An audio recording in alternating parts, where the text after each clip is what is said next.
साकेत प्रणाम। मैं हूं आपकी होस्ट उपहास श्रीवास्तव और आपका स्वागत है साकेत संवाद में, जहां हम मिलते हैं और प्रेरणा लेते हैं ऐसी महान शख्सियतों से जिन्होंने अपनी मेहनत और दृढ़ निश्चय के बल पे एक मुकाम हासिल किया। इसी क्रम में आज हम मिलेंगे ऐसी शख्सियत से जिन्होंने संगीत के माध्यम से प्रतापगढ़ का नाम रोशन किया। एशियन गेम 2010 की क्लोजिंग सेरेमनी में जैकी चैन जैसे ग्लोबल सेलिब्रिटी के साथ परफॉर्म कर ये भारत के पहले आर्टिस्ट बने जिन्होंने एशियन गेम में परफॉर्म किया। वहीं पे लता मंगेशकर, सोनू निगम और सुरेश वाडकर जी जैसे दिग्गजों के साथ इन्होंने मंच साझा किया। पर इतनी उपलब्धियों के बाद भी आज हमारे गेस्ट आज भी प्रतापगढ़ की जमीन से जुड़े हुए हैं। अब तक शायद आपको अंदाजा लग ही गया होगा कि आज के हमारे गेस्ट कौन हैं। तो देर ना करते हुए स्वागत करते हैं आज के हमारे गेस्ट श्री रवि त्रिपाठी जी का। नमस्ते सर प्रणाम। नमस्ते गोपाल जी, नमस्ते। सर सबसे पहले तो पूरे साकेत परिवार की तरफ से आपको आपके जन्मदिन की बहुत बहुत शुभकामनाएं। Thank you so much. आप सबका आशीर्वाद बहुत महत्वपूर्ण है मेरे लिए और प्रतापगढ़ से आशीर्वाद आ रहा है बिल्कुल, तो आप तो समझ मेरे दिल के बहुत करीब है Pratapgarh. Thank you so much.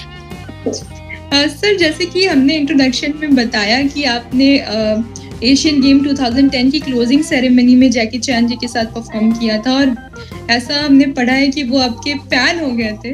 तो आपको कैसा लगा, क्या अनुभव था उस परफॉर्मेंस का? बहुत अपने आप में सही बहुत बड़ी बात है कि जैकी चैन जो एक तरह से ग्लोबली वर्ल्ड के बहुत बड़े स्टार माने जाते हैं जी।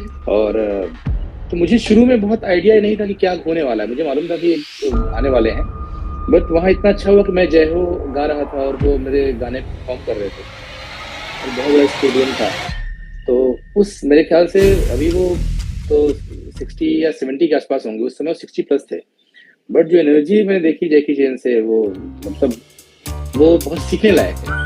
तो कुछ देर तो मैंने फॉलो किया उनको माइक के साथ साथ, लेकिन मुझे लगा मैं फिर गाना मेरा गड़बड़ होगा, लेकिन खड़े हो गया। प्रोग्राम होने के बाद मतलब गाना होने के बाद आए वो और तारीफ उन्होंने मेरे गाने की की, लेकिन उनको ये भी बताया कि आई लव इंडिया और ये भारत देश है, इसको तो हम पूरे विश्व में सब पसंद करते हैं। तो एक तरह से भारत का सब सौभाग्यशाली भारत के निवासी हैं, हमारा जन्म यहाँ पे हुआ, तो भारत की वजह से हमको भी इज्जत मिल जाती थोड़ी सी बाहर। जी। सर जैसे कि आपने ग्लोबल स्टेज पे परफॉर्म किया है और अब आप एक सेलिब्रिटी हैं, तो जब आप प्रतापगढ़ के एक आम लड़के थे और अब आप जब सेलिब्रिटी बन गए हैं, तो आपके हिसाब से क्या बदलाव आया है आपके जीवन में? सच बताऊं पहाड़ जी, तो ऐसे कुछ बदलाव लगता नहीं है जो मतलब मेरे अपने साथ हुआ। हाँ, शुरू में मुझे एक दिक्कत हुई कि हम लोग चूंकि गांव से बहुत छोटी जगह से आते हैं, तो अगर कोई हमारा नाम लेता है तो हम रिकनेक्ट करने की कोशिश करते हैं। हम उसको याद किसी मैं जा रहा हूँ, किसी ने बोला रवि, तो मुझे लगेगा अरे कौन है, मैं पहचान नहीं पा रहा हूँ, ये तो मुझे पहचान रहे हैं। तो ये मुझे काफी जब इंडियन आइडल के बाद में निकला तो मुझे बहुत मतलब 2 महीने लग गए इसको डाइजेस्ट करने में कि ये मेरे कोई पुराने परिचित नहीं है या मैं इनको नहीं जानता हूँ, इन्होंने टीवी पे देखा है मुझे इसलिए मेरा नाम जान रहे हैं। तो ये एक बड़ा अच्छा एक्सपीरियंस था। अदरवाइज मुझे लगता है हम सब, जैसे मैं अपनी बात करूँ तो बिल्कुल सामान्य वही, मुझे कुछ ऐसे महसूस नहीं होता और अपने को मैं सेलिब्रिटी मानता भी नहीं हूँ। बस ये है कि प्रतापगढ़ का एक सुपुत्र बनने का प्रयास कर रहा हूँ उस जमीन से निकल के और मुंबई तक। तो मुझे लगता है कि सेलिब्रिटी से ज्यादा मुझे लोग अपना भाई, अपना बेटा यही मानते रहे जो हमेशा मानते रहे हैं। जी। सर इसके बाद मैं जानना चाहूंगा कि आपका प्रतापगढ़ से मुंबई का सफर कैसा रहा, क्योंकि ऐसा होता है कि छोटे शहर से निकलने के बाद आप किसी मुंबई जैसे शहर में जा रहे हैं तो बहुत सारी परेशानियां आती हैं। जी तो जी वो सफर कैसा रहा? और सर क्योंकि आप हैं तो ये शो थोड़ा म्यूजिकल होना चाहिए, तो हाँ, अगर आप पहले इस सफर को 2 लाइन में अगर बताना चाहें। बहुत अच्छे तरीके से आपने सवाल पूछा है। ठीक है, एक जो 2 लाइन मुझे मेरी जिंदगी के बहुत करीब लगती है, मेरी जर्नी के, वो सुना रहा हूँ। जी।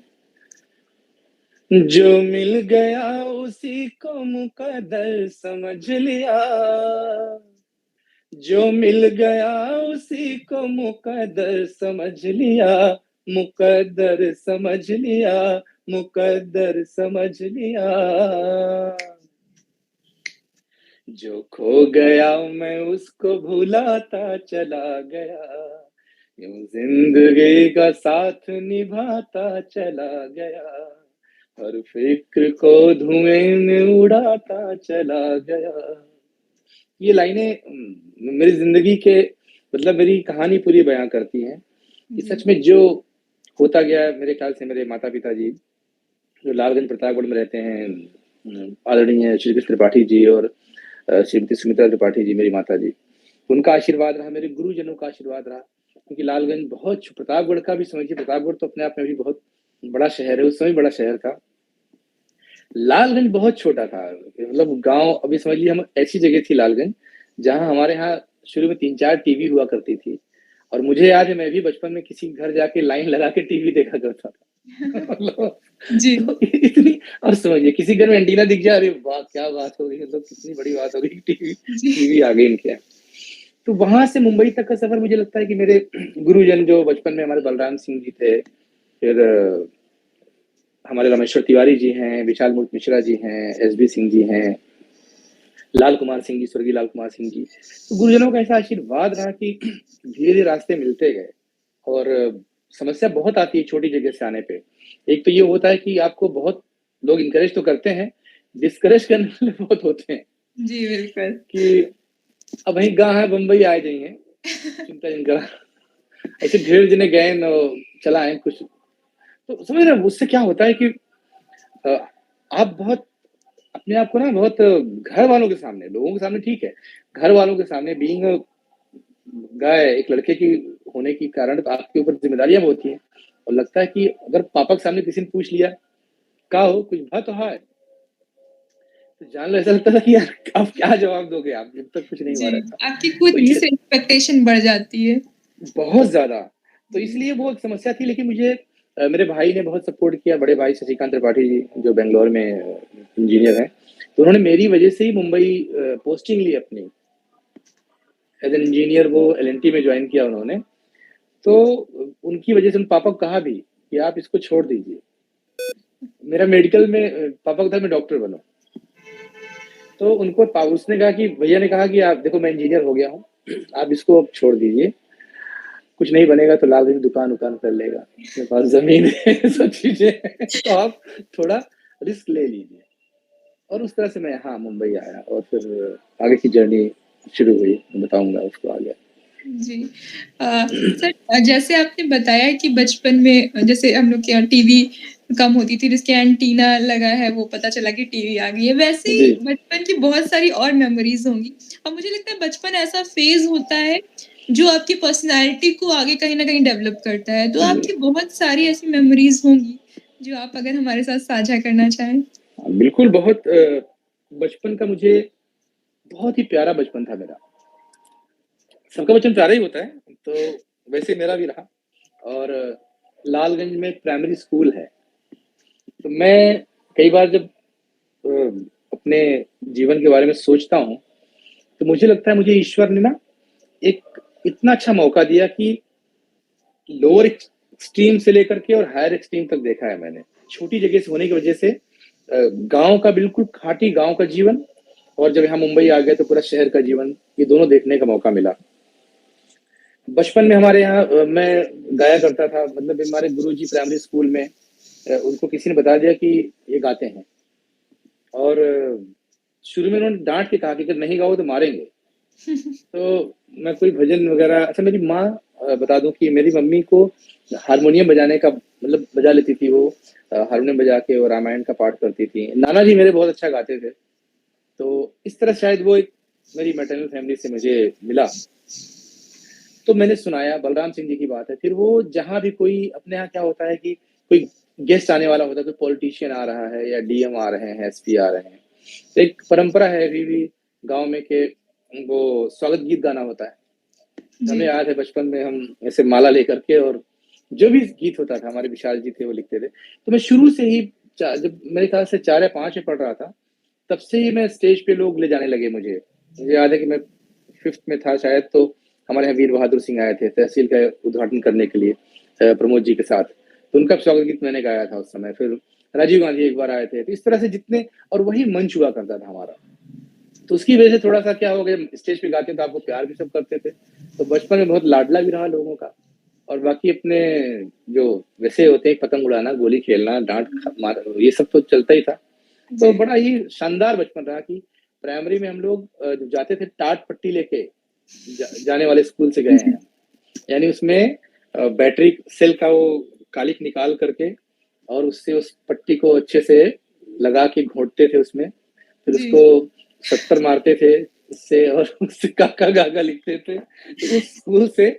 और पहले पहुंचने के बाद स्कूल में, अभी देखिए बच्चों की कितनी सुविधाएं मिलती हैं, हम पहुंचने के बाद पहले पीपल का पेड़ था हमारे स्कूल के प्रांगण में, तो सारी पत्तियां हम लोग हाथ से उसको साफ करते थे, फिर टाट बिछाते थे और टाट बिछा करके उसमें बैठते। ये हमारा, तो यहाँ से लेके और आज जो भी ईश्वर कृपा से जो जीवन हो रहा है, तो बड़ा बड़ा कैनवस रहा, बहुत कुछ सीखने को मिला। मैं ये चश्मा लगा लूं क्या? मुझे आंख ना थोड़ी सी मेरी उसमें स्काई आ रही है। जी बिल्कुल। सब कहेंगे कि बड़े शान में चश्मा लगा के बैठे हैं, ऐसा नहीं। जी। सबका बचपन बहुत खूबसूरत होता है, और आपने जैसे बताया मुझे लग रहा है कि बहुत ही अच्छी मेमोरीज होंगी आपके बचपन की। और जी सर, आपने जैसे बताया, जैसे रामायण की चौपाई की बात की, तो हमने जब आप हमने सुना है कि आपने रामायण सीरियल में भी काम किया है, तो सर अगर रामायण की कुछ चौपाई आपके आवाज में। बिल्कुल। रामायण में एक तो जब वो रामायण पहली वाली, तो बहुत छोटा था मैं जब अरुण गोविल जी की रामायण आ रही थी, लेकिन हुआ है कि जब मैं वहां से मुंबई आया, प्रतापगढ़ पे लखनऊ गया मैं मेडिकल तैयारी करने के लिए, तो वहां पे हुआ ऐसा कि रेडियो में मैंने ऑडिशन दिया और ऑल इंडिया रेडियो लखनऊ से मेरा प्रोग्राम आने लगा, मुझे सिलेक्शन हो गया मेरा। और मेडिकल तैयारी करते करते मैंने भातखंडे में एडमिशन ले लिया, और रेडियो के लिए मैं वहाँ एक श्री विनोद चटर्जी थे, स्वर्गीय विनोद चटर्जी जी, उनसे सीखना भी शुरू कर दिया था मैंने। फिर मुझे लगा कि बॉम्बे, वही भाई ने मेरे जब यहाँ पोस्टिंग ली अपनी, तो मुझे लगा मुंबई आना चाहिए, तो मुंबई आया। तो यहाँ आने के बाद मैंने सुन रखा था कि रविंद्र जैन जी नए कलाकारों को बहुत चांस देते हैं, ऐसे उनके बारे में एक सब बताया करते थे। तो मैंने भी उनको फ़ोन किया पहले आने के बाद, और शुरू में मिलने में काफ़ी समय लगा उनसे, उनके फ़ोन करके अभी अब परसों फ़ोन करो, नेक्स्ट वीक फ़ोन करो। लेकिन जब मिला उनको तो मेरी आवाज़ बहुत अच्छी लगी, और उन्होंने मुझसे कहा, शुरू में ही कह दिया था कि तुम नई रिकॉर्डिंग्स में आके बैठा करो। तो मेरे लिए बहुत बड़ी बात थी कि आप जिनको टीवी पे देखते हैं और वो आपको अपने घर बुला रहे हैं और साथ बिठा रहे हैं। और फिर वहाँ से मैं सुरेश जी के यहाँ गया, सुरेश वाडकर जी के यहाँ, उनके यहाँ भी सीधे डायरेक्टली पहुंचा और एडमिशन मेरा हो गया।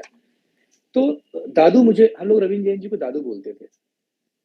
रविंद्र जैन जी ने कृष्णा में, रामायण में और तमाम फिल्मों में, हिना से लेकर के अखियों के झरोकों से, गीत गाता चल, है ना, सारे बहुत बड़े गुणी संगीतकार और गीतकार। मतलब मेरा, अगर हम या सुरेश जी या जितने लोग इंडस्ट्री के लोग हैं जो जानते हैं, उनके हिसाब से रविंद्र जैन जी, बहुत बड़ा नॉलेज था उनको संगीत का, महारथी कह सकते हैं उनको।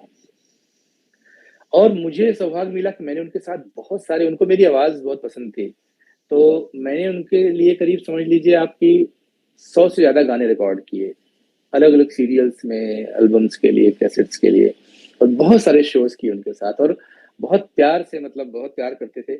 मेरी शादी थी लखनऊ में, तो मुंबई से वो स्पेशली मेरी शादी में अटेंड करने के लिए गए और 2 दिन रुके वहाँ पे।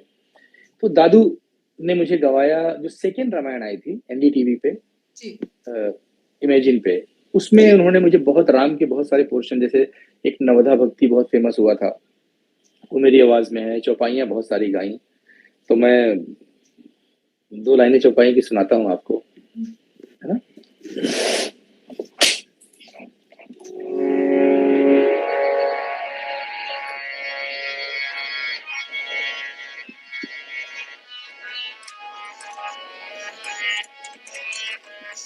तो उसकी बहुत अच्छी, दादू की बहुत अच्छा भजन है जो मुझे बहुत पसंद भी है, रामायण का ही है, वो सुनाता हूँ।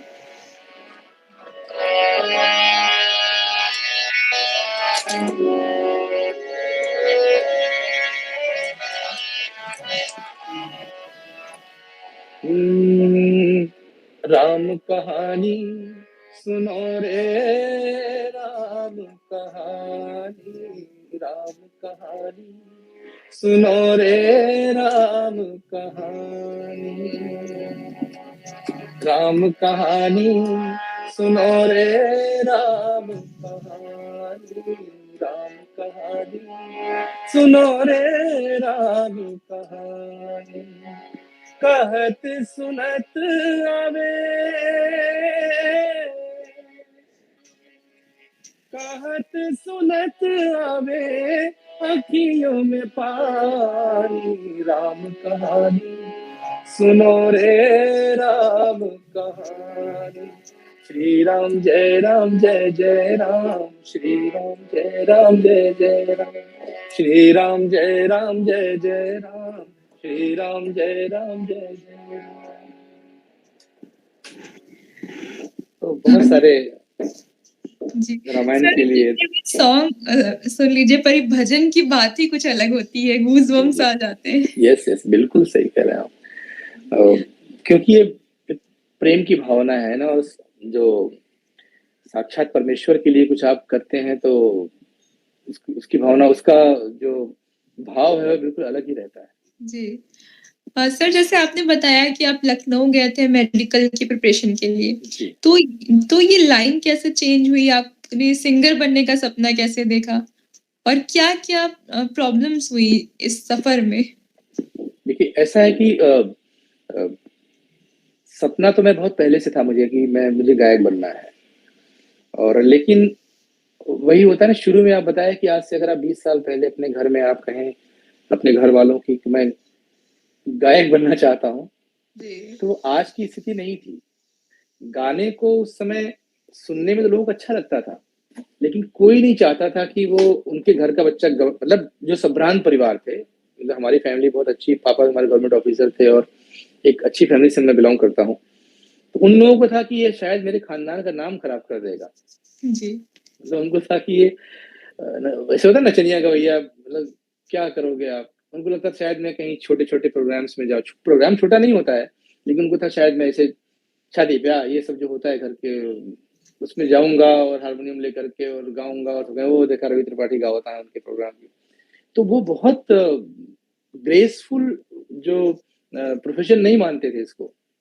तो फादर भी हमारे इसलिए बचपन में मैंने कोई बहुत ढंग से सीखा नहीं।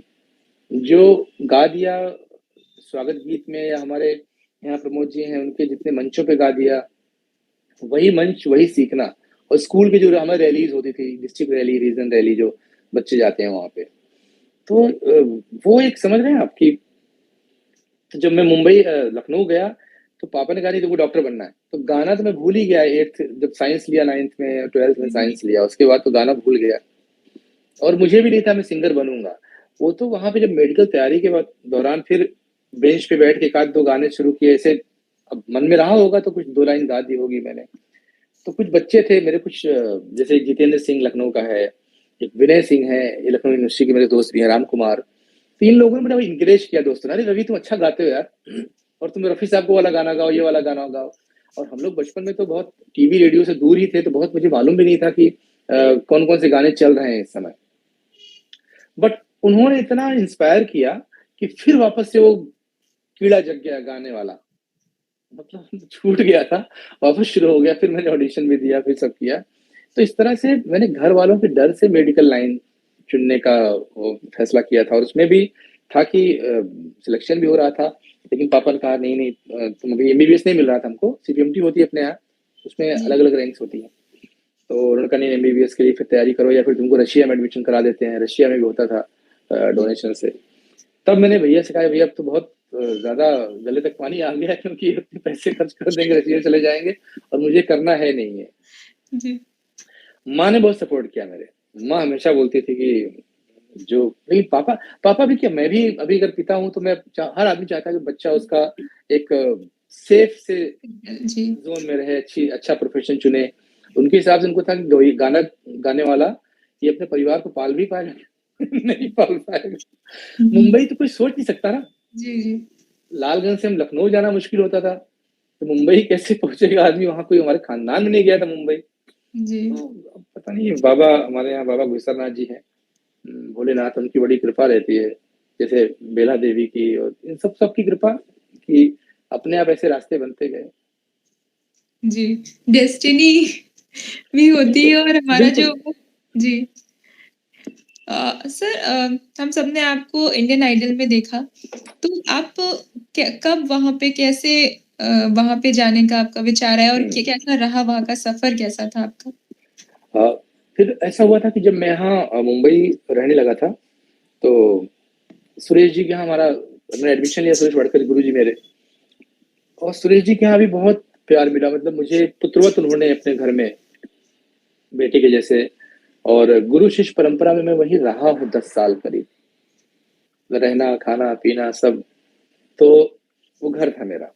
और इंडियन आइडल उसमें शुरू हुआ तो हमारे यहाँ से हाँ, एक बात और कि सुरेश जी के यहाँ रहते हुए मैंने म्यूज़िक सीखा और फिर मैंने सिखाना भी शुरू कर दिया था वहाँ पे। तो अच्छी लाइफ हो गई थी। रवि सर मुझे बोलते थे, मेरे बहुत सारे स्टूडेंट्स से मैं ट्यूशन सिखाया देता था लोगों को, और तो उसमें काफ़ी मैं अपने अपने ज़ोन बहुत खुश था मैं अपने कोकून में कह सकते हैं ना, कब जो सेटअप मैंने बना लिया था, ईश्वर ने बना दिया था कि क्लास ले रहे हो और संगीत सिखा रहे हो, ट्यूशन दे रहे हो, पैसे भी आ जा रहे हैं, सुरेश जी के यहाँ रह रहे हो प्यार से। और तो आइडल 1 जब आया तो मुझे बिल्कुल मन नहीं था उसमें जाने का, क्योंकि हमारे मेरा छोटा भाई है एक राहुल वैद्या, तो वो अक्सर मेरे साथ ही वहाँ पे रहता था और भैया भैया मेरे रूम में कभी तो उसको फिर हम लोगों ने उसने कहा भैया जाना है इसमें आइडल 1 में, तो हमने पूरा सपोर्ट किया उसको और कौन सा गाना गाना, ये गाना वो गाना, तो वो गया वो आइडल 1 का। लेकिन फिर जब देखा तो पॉपुलैरिटी बहुत थी, बहुत ज्यादा हो गई। तो जब आइडल 2 आया उसके पहले फेम गुरुकुल आया था। जी। फेम गुरुकुल जिसमें अरिजीत सिंह थे और तमाम, काजी तौकीर था उसका विनर था। जी। तो जब वो पॉपुलर हुआ तो फिर एक दिन मेरे मन में आया कि मैं मुंबई क्या करने आया हूँ। रवि सर खाली अगर क्लास ही लेनी है या ऐसे कभी कभी होता है कि आप खुद से बातें करते हैं और आपको लगता है कि नहीं अब ये सब कुछ बेकार है, छोड़ दीजिए। वन फाइन डे फिर मैं डिसाइड किया कि नहीं मुझे जाना है, ऑडिशन में भी दूंगा।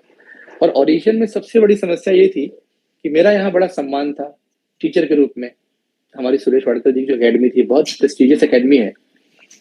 तो मन में एक डर भी था कि अगर ऑडिशन में शुरू में कहीं फेल हो गया, बड़ी बेइज्जती होगी, गुरु जी आउट हो गए। जी। समझ रहे, मेंटल प्रेशर होता है बहुत बड़ा। और ये था कि बच्चे क्या करेंगे, ये क्या बोलेंगे, वो क्या बोलेंगे, लेकिन फिर आदमी एक समय ऐसा हुआ है, मैंने सोचा कि नहीं अब निगरगट बन जाओ, अपने यहाँ बोलते हैं ना कि आप परवाह मत करो कौन क्या बोलेगा। और मैं इस तरह से जाके ऑडिशन में खड़ा हो गया फेम गुरुकुल के, और बिल्कुल वहां पे लगाते हैं ऐसे आपका नाम और आपका कोड नंबर लगाते हैं। मुझे याद है मैं लाइन में खड़ा था और आप पानी ले लीजिए। सॉरी जी ठीक नहीं, पानी पी लीजिए, पानी पी लीजिए, है। मौसम बहुत अजीब है। जी।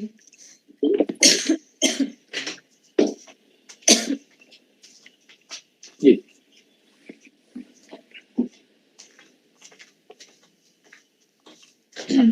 तो बताऊं मैं आपको, मैं लाइन में खड़ा था और सामने 2-3 लोगों को छोड़ के कुछ बच्चे, हमारे मेरे सिखाए हुए बच्चे भी खड़े थे मेरे साथ लाइन में। तो जैसे देखे तो पीछे आकर रवि सर प्रणाम, आप भी? तो मैंने कहा हाँ मैं। तो बड़ा मतलब वो मैं उसको शब्दों में नहीं बता पा रहा हूँ, जो जो इस स्थिति में होगा वो समझ पाएगा मैं क्या कहना चाह रहा हूँ। बड़ा प्रेशर था वो, जी। लेकिन आपको लगता है कई बार कि आपको कुछ अलग करना है या ये एक अच्छा मौका है, प्लेटफॉर्म है, तो आपको आगे जाना चाहिए। और मैं उसमें फिर काफी आगे था, टॉप मेरे ख्याल टॉप 25 में गया था मैं फेम गुरुकुल में। जी। उसमें एक ये तरीका था कि सारे कंटेस्टेंट की वोट आउट कर देते थे, तो एक जगह पे इन लोगों ने मुझे सबने वोट आउट कर दिया और मैं बाहर हो गया, उससे शुरू में बाहर हो गया। फिर आइडल 2 का जब ऑडिशन शुरू हुआ तो उसमें प्रॉपरली गया मैं। और जान लीजिए कि मैंने किसी को, हमारे यहाँ से एक लड़का और था अपने यहाँ प्रतापगढ़ का, वो सिंह, बहुत अच्छा, अभी नाम ध्यान नहीं आ रहा है मुझे, वो अपने यहाँ दोस्त भी है मेरा बहुत अच्छा, दिल्ली में अभी म्यूजिक का टीचर भी है। और तो वो और हम सब लोग एक साथी थे। मैंने घर में किसी को नहीं बताया था उपहार जी कि मैं ऑडिशन दे रहा हूँ, इसी वजह से कि कहीं पहुंच जाऊं तो बताऊं, शुरू में बताऊंगा, लोग फिर वही पूछेंगे, आउट हो जाऊंगा तो। जी। तो मैं समझिए कि जब शुरू के ऑडिशंस इतने ऑडिशंस क्लियर किए मैंने, वो हज़ारों से आए, फिर सैकड़ों में आए, फिर कुछ 50 कहीं नहीं बताया। जब पियानो राउंड होता है वो टीवी पे प्रसारित भी होता है वो। जी। पियानो राउंड में भी नहीं बताया मैंने। जब उसका ऑडिशन उसकी वोटिंग हुई, जबकि प्रतापगढ़ में वो हमारा जो मेरा दोस्त है उसके लिए बहुत लोगों ने प्रचार-प्रसार शुरू कर दिया था। लेकिन किसी को मालूम नहीं था कि मैं भी प्रतापगढ़ से और मैं भी आइडल में हूँ, शुरू में नहीं मालूम था। वो तो फिर टीवी पे आया तो लोगों ने देखा, हाँ, टॉप 12 में जब मैं आ गया, तो फिर मैंने बताया, घर में ही बताया, सबको बताया कि मैं आइडल में हूँ। तो जी, तो इस प्रेशर तस के डर से। जी, हाँ। मतलब वो होता है ना कि आप बता दें जी। शुरू में और फिर पता नहीं क्या हो या नहीं हो। जी। सर, जैसे इंडियन आइडल की बात करें या फेम गुरुकुल की बात करें, जैसे रियलिटी शोज़ हैं, तो अभी सोनू निगम सर ने भी इनके बारे में बोला था कि बहुत स्क्रिप्टेड हो गई हैं चीज़ें। तो तब में और अब में क्या अंतर है? मतलब उस समय भी चीज़ें कैसी थी और अभी क्या चेंज आया है? बहुत अंतर है अभी। जी। पहले क्या था, नया था और लोग पार्टिसिपेट करते थे। मुझे याद है कि जब मेरा आइडल चल रहा था, तो उस समय मतलब जगह-जगह एक मुहिम सी चल रही थी, तमाम हॉस्टल्स में, अपने प्रतापगढ़ में लोग इकट्ठे होते थे और उसके लिए एक मुहिम चलाते थे, मोबाइल लेकर के, और शाम को इकट्ठा होकर के वोटिंग करनी है। जी। एक अब वो उतना, क्योंकि इतने सारे शोज़ आ गए, इतनी सारी चीज़ें आ गई कि जी। वो कहीं न कहीं अब लोगों को लगा बोर हो गए थे। बहुत बार रिपीट कोई चीज़ हो जाए ना, तो उसकी वैल्यू कम हो जाती है। जी, जी। तो एक आम ऑडियंस का इन्वॉल्वमेंट कम हो गया। सेकेंडली, जब ऑडियंस का इन्वॉल्वमेंट कम हुआ, तो जो हमारे प्रोड्यूसर्स होते हैं या जो उनको लगा कि शायद हम उसमें कुछ ट्विस्ट डालेंगे, जी। कुछ झगड़ा कराएँगे, कुछ मसाला डालेंगे, तो लोग इन्वॉल्व होंगे, सास-बहू के सीरियल जैसे होते हैं। तो इन चीज़ों ने मिला के कहीं न कहीं रियलिटी शो की जो गरिमा थी और जो उसका कह सकते हैं आपके भरोसा था लोगों के मन में, वो कम हुआ। जी। क्योंकि बाद में कुछ शोज़ ऐसे थे, मैं नाम अगर लेना हो तो ये सारेगामा के बारे में बता रहा हूँ, कि उसके बारे में बहुत लोगों ने ये कहा कि लोगों ने कहा, क्या सच है क्या नहीं है नहीं जानता हूँ, लेकिन बहुत बड़ी, कि वहाँ पे जो गाना गाते थे लोग और बाद में वो डब होता था स्टूडियो में, और जो टेलीकास्ट होता था एपिसोड, उसमें स्टूडियो की रिकॉर्ड आवाज़ जाती थी।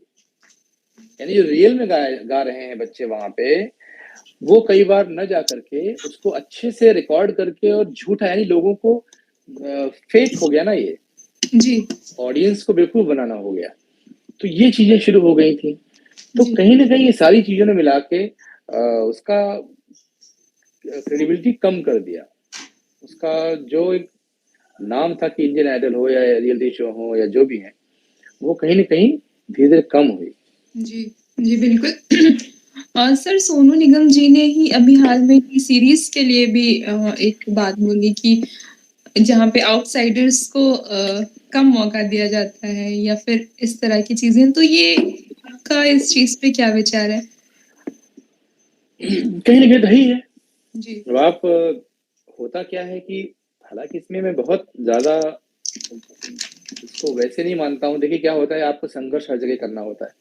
कोई पॉलिटिशियन होता है, बड़ा पॉलिटिशियन है, उसका बच्चा है, उसका बेटा-बेटी है, उसके रिलेटिव्स हैं, उनको जल्दी से मौका मिल जाता है, टिकट मिल जाता है, ये मिल जाता है, वो मिल जाता है। हर जगह डॉक्टर है तो उनको ऐसे ही हर जगह है, और कहीं न कहीं लॉबिंग काम करती है, जी। कि एक लॉबी है कि वो प्रोड्यूसर है, उनका बेटा है, तो वो म्यूज़िक डायरेक्टर है, तो आपस में लोग आपस में ही खेल खा लेते हैं, सब कुछ कर लेते हैं।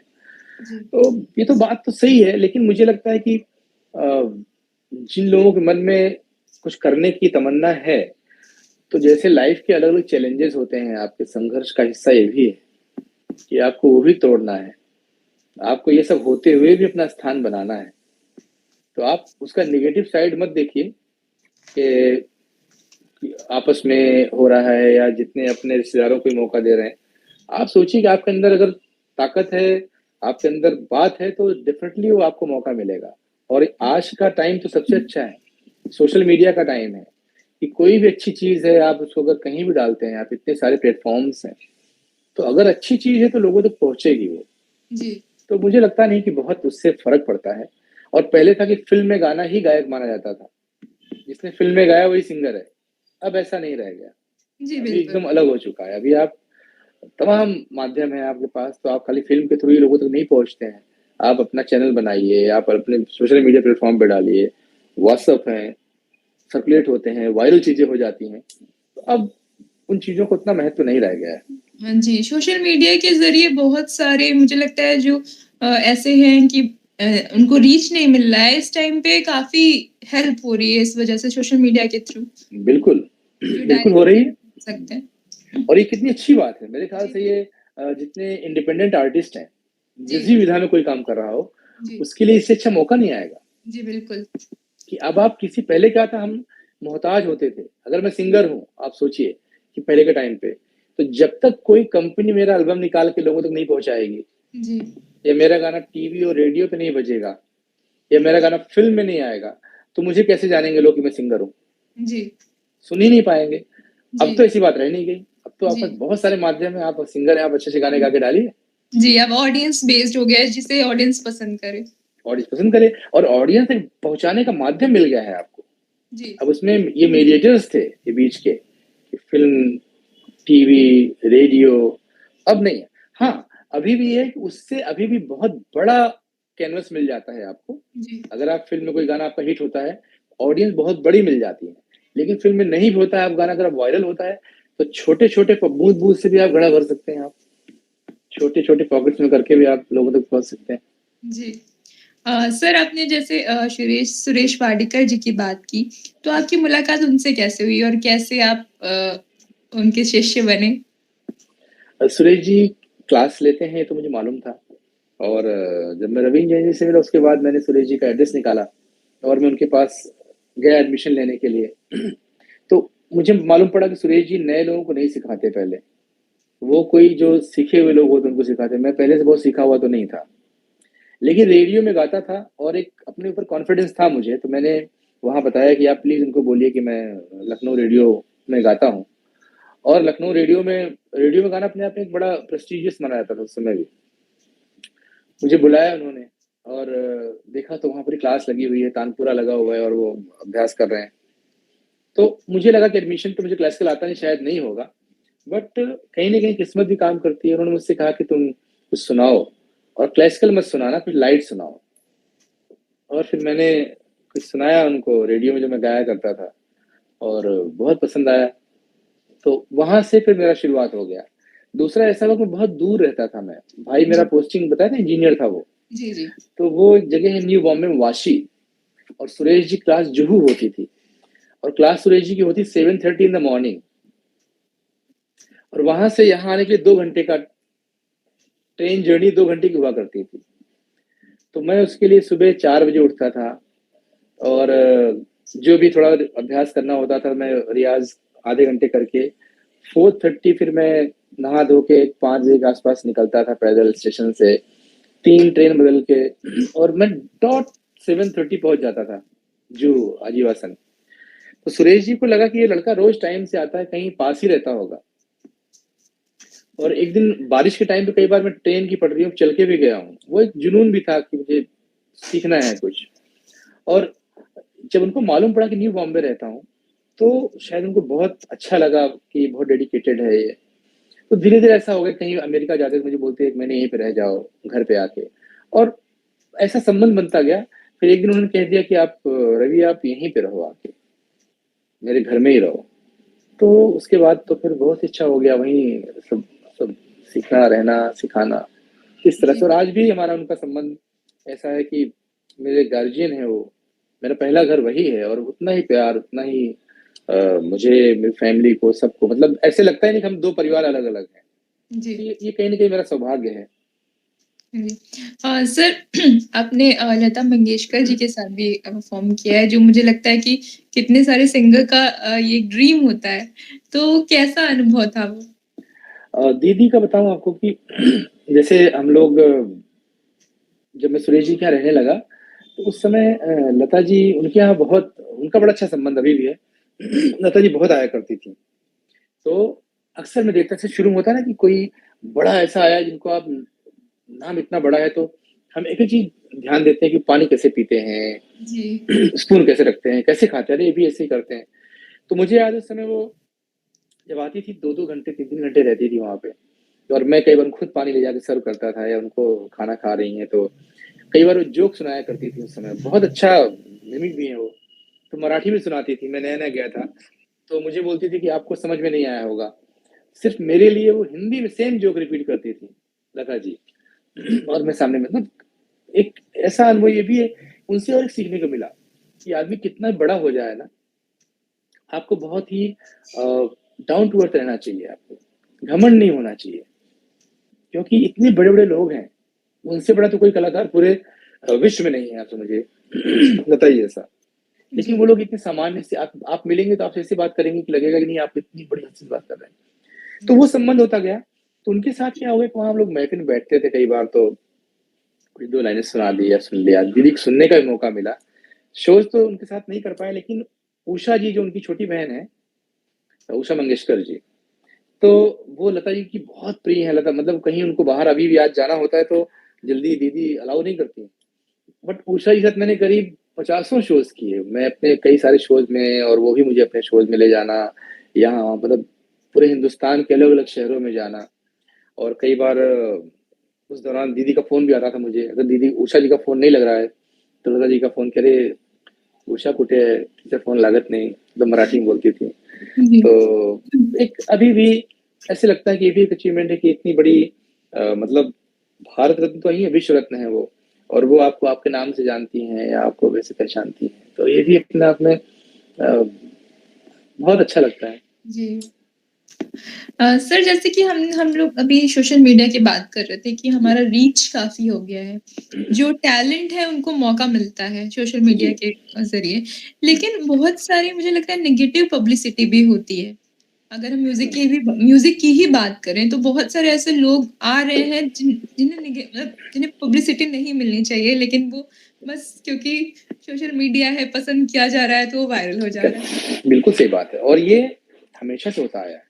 जी, यानी ऑडियंस को क्या फ़िल्टर करना है, ये तो थोड़ा-सा करना कठिन है।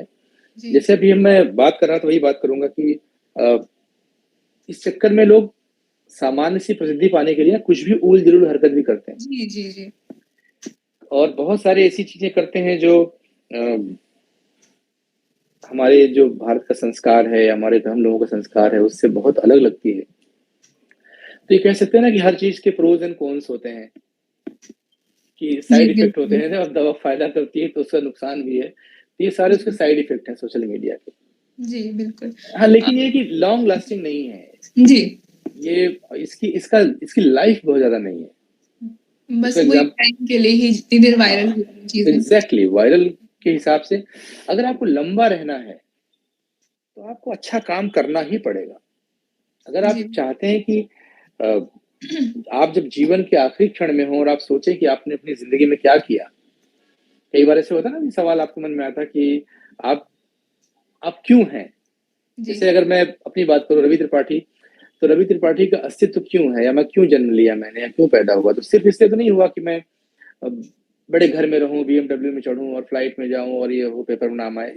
ये तो एक उसका शैलो पार्ट है, मतलब उसका बहुत ही सतही हिस्सा है ज़िंदगी का। कहीं न कहीं एक बड़ा उद्देश्य भी है ना, कि हम जी, समाज को कुछ ऐसी दिशा दे के जाएँ या जिस फ़ील्ड में काम कर रहे हैं, उस फ़ील्ड में एक माइलस्टोन बना के जाएँ, कि आपसे 10 लोग प्रेरणा पाएँ, उनके जीवन सुधार हो और बहुत सारे लोगों के जीवन में आप अपनी कला से, अपनी चीज़ों से, अपने कर्तव्यों से खुशी दे पाएँ। मेरे ख़्याल से एक बड़ा उद्देश्य होता जी, है ना?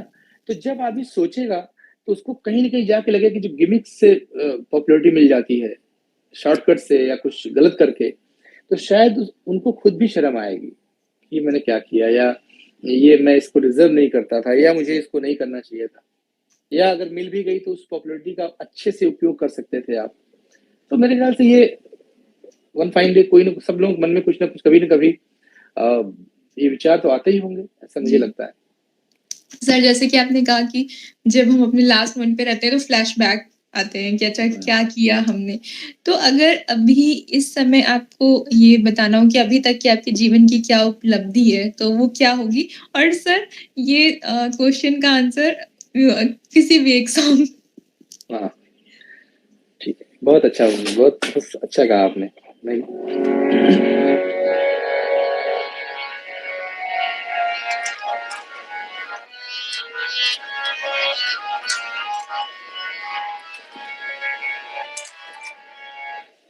मैं बहुत अच्छा गीत सुना रहा हूँ, देखिए तुरंत याद भी आ गया मुझे।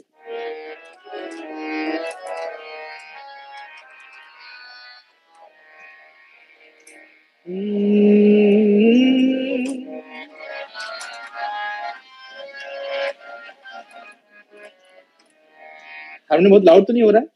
नहीं सर। सूरज ना बन पाए तो बन के दीपक जलता चल, सूरज ना बन पाए तो बन के दीपक जलता चल, फूल मिले या अंगारे, सच की राहों पे चलता चल, सच की राहों पे चलता चल, प्यार दिलों को देता है, अश्कों को दामन देता है, जीना उसका जीना है, जो औरों को जीवन देता है, मधुबन खुशबू देता है। चलती है लहरा के पवन, सांस सभी की चलती रहे, चलती है लहरा के पवन, सांस सभी की चलती रहे, लोगों ने त्याग दिए जीवन, प्रीत दिलों में पलती रहे, प्रीत दिलों में पलती रहे, दिल वो दिल है जो औरों को अपनी धड़कन देता है, जीना उसका जीना है।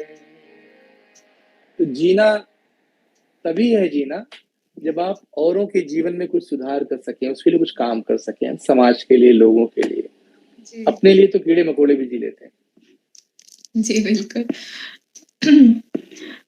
सर अगर आपको सवाल कुछ था ना, एक सवाल पूछा था आपने कि जी क्या सवाल क्या था वो? जी सवाल था कि आपकी अब तक की जीवन की उपलब्धि अगर आप सोचें तो क्या जी होगी? हाँ, देखिए मेरी उपलब्धि अगर मैं सच में सोचूं तो ये है कि मैंने एक लालगंज में म्यूजिक स्कूल भी खोला हुआ है, और जो समाज से मुझे मिल रहा है, तो कहीं न कहीं मेरी भावना है कि मैं उसको अपने किसी भी तरह से उसको समाज को थोड़ा दे सकूं। जो दिया है वो तो पूरा शायद नहीं दे पाऊंगा, क्योंकि समाज का बहुत एहसान है मेरे ऊपर, बहुत प्यार है, लेकिन जितना कर सकते हो आप अपनी सामर्थ्य के हिसाब से। तो हमने लालगंज में रवि त्रिपाठी म्यूजिक इंस्टीट्यूट है, हमारे मित्र हैं विनय शुक्ला, वो उसको संभालते भी हैं, मैं भी रहता हूँ उसमें, और अभी ऑनलाइन हुआ, ऐसे हुआ। तो उसमें बहुत सारे बच्चे हैं जो हमारे यहाँ सीखा करते थे, और बाद में वो डिग्री ली उन्होंने, और उनको जॉब भी लगी, कोई लखनऊ में पढ़ा रहा है, कोई अपना अच्छा काम कर रहा है। कुछ बच्चों को वहां से मैं ले आया, सुरेश वाडकर जी की अकेडमी मैंने मुंबई में एडमिशन कराया। तो ये लगता है ना कि हम, जो मुझे नहीं मिला था, मैंने सारा रास्ता आकर के खुद से बनाया, लेकिन अब जो बच्चा कोई गाना चाहेगा हमारे लालगंज से, प्रतापगढ़ से, आसपास से, कहीं से भी, तो उसके लिए मैं एक वन पॉइंट कॉन्टैक्ट हूँ, एटलीस्ट मैं उसको जितना सहयोग कर सकता हूँ। फिर कोरोना हुआ था अभी, तो उसमें बहुत सारे लोग फंसे हुए थे, तो जितनी मेरी सामर्थ्य थी उसमें कुछ लोगों को मैंने खुद भी किया, या मेरे संबंध जो लोग मुझे प्यार करने वाले हैं उनसे मैंने कह के जगह जगह उनको स्टॉप, मतलब इस तरह से करीब 2-2.5 हज़ार लोगों को हमने अलग अलग, इंदौर, लखनऊ, सासाराम, मुंबई, तो इलाहाबाद, तो इस तरह से ये जो काम होते हैं ना, सच पूछो तो ये लगता है मुझे मैं ठीक कर पाया हूँ। बाकी पर्सनली जो, और एक ये है कि लोक संगीत में मेरा काम है, अभी सुनाऊंगा मैं आपको, अवधि के लिए मैं कुछ करना चाह रहा हूँ, तो कथरी जैसे मैंने एक गीत बनाया था। जी। तो ये भी मुझे लगता है कि हाँ, इस पे मैं कुछ कर पाऊँ कि जो अश्लीलता लोकगीत में फैली हुई थी, यानी लोकगीत अगर फ़ोक सॉन्ग बोले तो आपको बड़े ही डबल मीनिंग सॉन्ग्स जिसको हम आप अपने घर में बहू-बेटियों के सामने, अपने माताओं के सामने सुन नहीं सकते हैं। तो ये भी उस पे कुछ कर पा रहा हूँ। मेरा ये जी। प्रयास है कि मैं अवधी संगीत को एक शुद्ध और सुसंस्कृत संगीत लोगों के सामने प्रस्तुत कर सकूँ। तो ये भी मेरा एक टारगेट है और बाकी पर्सनली प्रोफ़ेशन में जो चल रही फ़िल्में कर रहा हूँ अभी, 3-4 फ़िल्में हैं मेरी, हिंदी फ़िल्में हैं, मराठी फ़िल्म भी है, म्यूज़िक भी दे रहा हूँ, गा भी रहा हूँ, वो तो ठीक है, चल ही रहा है, शोज़ कर रहा हूँ। जी। तो ये सारी चीज़ें जो हैं, यही हैं और बाकी लोगों को प्यार मिल रहा है, आप सब लोगों का आशीर्वाद, प्यार ऐसे मिलता रहे। जी। सर बहुत अच्छी सोच है आपकी क्योंकि मुझे लगता है कि छोटे शहर के लोगों के लिए बड़ा ड्रीम देखना ही एक अपने आप में चैलेंज होता है और आप उस ड्रीम के लिए एक ब्रिज का काम कर रहे हैं, तो ये बहुत अच्छी हाँ, सोच है आपकी। बिल्कुल और जो भी देख रहे हैं अगर उनको कहीं भी मेरी ज़रूरत लगती है तो मुझसे संपर्क करें, आपके माध्यम से संपर्क करें और मैं जो भी मैं कर सकता हूँ, जी, मैं कोई बिल्कुल। बहुत बड़ी हस्ती तो नहीं हो पाया हूँ। आगे और अगर मेरा कद बढ़ेगा तो मैं जितना और शायद मेरे रीच और बढ़ जाएगी मेरी, लेकिन जो भी अभी छोटा कर पा रहा हूँ मैं, बिल्कुल करूँगा मैं। जी। सर आपने जैसे अभी कहा कि भोजपुरी और अवधी में अश्लीलता बहुत फैल रही है। जी। तो ऐसा क्या रीज़न है ये चीज़ ऐसा होने का? अगर हम रीजनल म्यूज़िक की बात करें, मूवीज़ की बात करें तो तेलुगु, तमिल, मलयालम में वो काफ़ी आगे बढ़ रही हैं चीज़ें और अवधी और भोजपुरी में अ, हुँ, अच्छी चीज़ें परोसने की जगह अश्लीलता परोसी जा रही है। तो जी। क्या रीज़न हो सकता है इस चीज़ का? रीज़न वही है शॉर्टकट सक्सेस जी। का। होता ये है कि एक्चुअली बताऊँ हर भाषा में है। मराठी देखिए मराठी संगीत बहुत समृद्ध है। अश्लील चीज़ें हर लैंग्वेज में है वैसे, लेकिन कहीं पे होता है कि अश्लील ही प्रमोट हो रहा है। जैसे जी। भोजपुरी की बात मैं करूँ तो, जी, जी। उसमें देखिए शारदा सिन्हा जैसी गायिका इतनी महान गायिका हैं, पद्म विभूषण मिला उनको और उनके किसी भी गीत में आपको अश्लीलता नहीं मिलेगी। मालिनी मस्ती जी भी वही काम कर रही हैं। जी।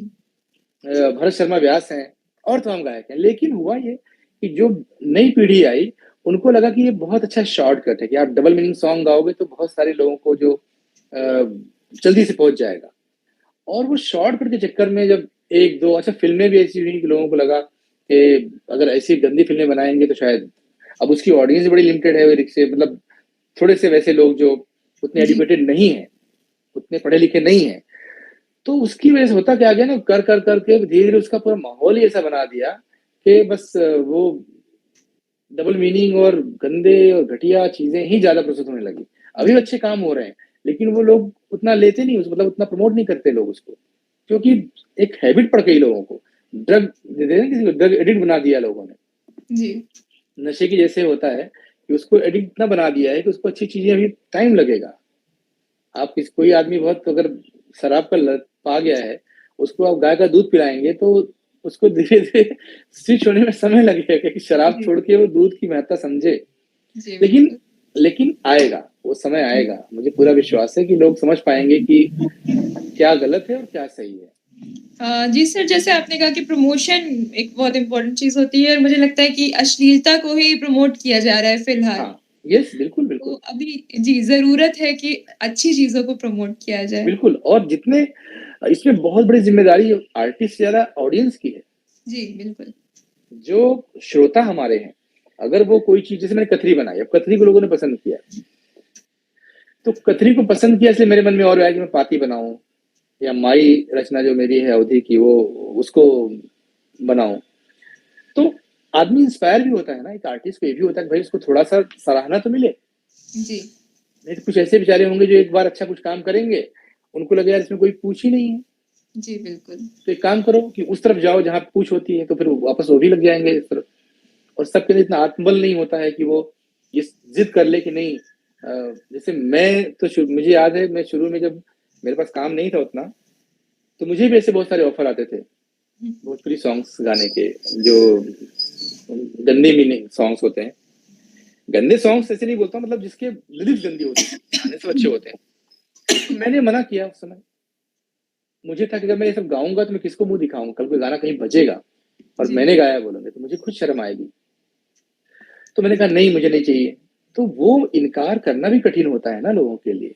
सब जी, नहीं कर सकते, सब अफोर्ड भी नहीं कर सकते। उस समय मेरे पास था कि मैं ट्यूशन करता था, तो मुझे उतनी पैसे की प्रॉब्लम नहीं थी कि मैं अगर गाना नहीं भी गाऊँगा तो मेरा काम चल जाएगा।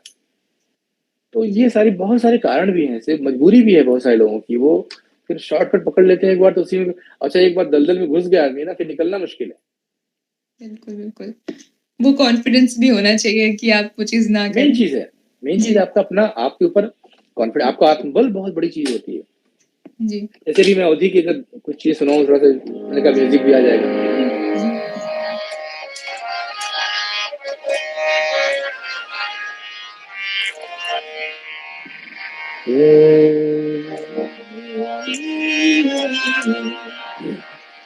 लोटे लड़का सयान सारा और परिवार बेचारा कतरी माँ, ओ कतरी तोहार गुनु जाने दे करे गुजारा कतरी माँ, कतरी तोहार गुनु जाने दे करे गुजारा कतरी।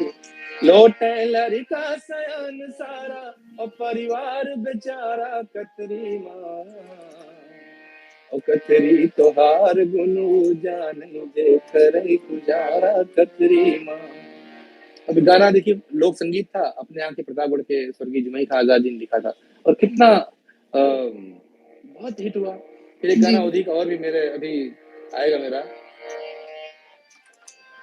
और के का दिखाई बेवाई भैया, आहे के मोर तोहरे सिवाई मैया, आहे के मोर तोहरे सिवाई मैया, और के का दिखाई बेबाई भैया, आहे के मोर तोहरे सिवाई मैया। माँ के ऊपर है। तो ऐसे बहुत सारे गाने हैं। फिर पाती रचना है, पाती भी ऑलमोस्ट रेडी हो गई है, वो भी आएगी। तो ऐसी ऐसी कुछ चीजें आएंगी तो लोगों को लगेगा कि हाँ भाई, हमारे पास अच्छे गीत करके भी आप लोगों को खुशी दे सकते हैं। जी, बिल्कुल। तो और ये इसका समय आए जी, इसका समय आएगा। बिल्कुल आएगा, जी, बिल्कुल आएगा। अपना टाइम आएगा। जी। सर अगर अगर आप सिंगर नहीं होते तो क्या होते? अगर आप सोचें कि सिंगर नहीं है तो फिर आप क्या हो सकते? अ, जो रास्ता था उसके हिसाब से डॉक्टर होता, क्योंकि जी, फिर लाइन तो वही थी। अदरवाइज तो मेरे ख्याल से वो एक डेस्टिनी कहाँ ले जाती है मुझे नहीं मालूम। और अगर डॉक्टर न बनता तो अपने यहाँ ठेकेदार होता। लालगंज में वो आसान काम था, जो भैया ने कहा कि भाई ये दुकान कर लेंगे, ठेकेदारी वगैरह कर लेंगे, अगर नहीं जी। बनते रिस्क ले बैकअप लीजिए। Plans backup plans. हाँ, मतलब यही, और क्या करते। जी।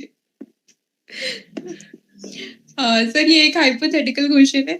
अगर आपके पास अलादीन का चिराग हो और आपको 3 विशेस माँगनी हो तो आप क्या माँगेंगे? हाँ हाँ, क्या बात है। सर अगर ये भी एक सॉन्ग के ज़रिए आप बताएँ। अब इस पे कोई गाना बना है क्या?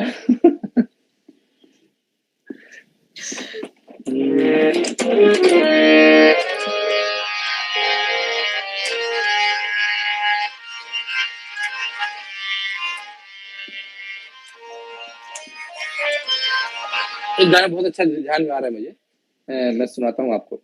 और साथ में बोलता चलूंगा। अगर मुझे ये है कि मेरा ये मानना है वही सेम बात की, मैं थोड़ा सा भी आई डोंट नो क्यों, मैं अध्यात्म मेरी बहुत रुचि है एक्चुअली। और वही कि जीवन क्या है, या हम क्यों हैं मृत्युलोक, और ये वो कर्म और भाग्य और वगैरह वगैरह। तो मुझे ऐसे लगता है कि हर आदमी का एक जो उद्देश्य ये भी होता है ना, कि लोग अ, समाज में बहुत सुखी रहें। अगर मेरे पास चिराग अलादीन का होता और मुझे मांगना होता, तो मैं ये मांगता कि ईश्वर आप दुख, गरीबी या भूखमरी इसको दूर कर दो। अपने लिए भी मानता है, मेरे बहुत सारे गाने बहुत लोगों तक पहुंचे, बहुत हिट हो जाए। तीन जी। में से एक मेरा होता। 3 विशेस लेकिन आप लेकिन दो ये होते कि समाज में से भुखमरी और सारी चीजें खत्म हो जाए, और जो आतंकवाद या भ्रष्टाचार ये फैला हुआ है। यानी कहीं न कहीं परिकल्पना जो हम लोग सोचते हैं कि एक आदर्श या राम राज्य की बात करते हैं। तो अगर वो हो जाता तो बहुत बहुत ही अच्छा होता। तो मेरी 3 विशेज़ ये होती। उसमें से एक तो होती कि मैं मेरे बहुत सारे गाने बहुत लोगों तक पहुँचे और ज़्यादा दूर तक मैं पहुँचूँ, लोगों तक लोग जाने मुझे। और 2 ये होती कि जितने क्योंकि बताऊँ मैं आपको उपहार में, मैं जब देखता हूँ ना, बच्चों को स्पेशली मैं ऐसे मेरा दिल टूट जाता है जब मैं उनको भीख माँगते देखता हूँ जी। और छोटे-छोटे बच्चे और देखता हूँ कि लोग कई बार सिंडिकेट बना के उनसे भीख मँगवाते हैं। फिर उससे ज़्यादा मुझे दुःख होता है जब मैं देखता हूँ कि अ, ओल्ड एज होम में मैं बहुत प्रोग्राम करता हूँ वहाँ जाके ऐसे फ्री प्रोग्राम्स करते हैं कि ओल्ड एज होम में आप देखते हैं कि पेरेंट्स को वहाँ पे डाल दिया। आप सोचिए इससे ज़्यादा शर्मनाक और क्या हो सकता है? जी, बिल्कुल। कि आज हमारे पेरेंट्स हमारे लिए कितना करते हैं। आज मेरे फादर मुझे सोचते थे कि डॉक्टर बनूँ, ये बनूँ, इसलिए कि मेरे भविष्य की चिंता उनको क्या, वो तो ऑफिसर थे, वो तो ऐश में है। और अगर बच्चा उन्हीं पेरेंट्स को जब वो थोड़े से असहाय हो जाएँ और आप उनको ले जाकर के ओल्ड एज होम में डाल देते हो, वृद्धाश्रम में डाल देते हो, निकाल देते हो घर से, तो ये सोच इससे नीच सोच कुछ हो नहीं सकती है। मतलब वो आदमी जो सबसे निकृष्ट कीड़ा होगा पूरे विश्व का, उससे भी बदतर है।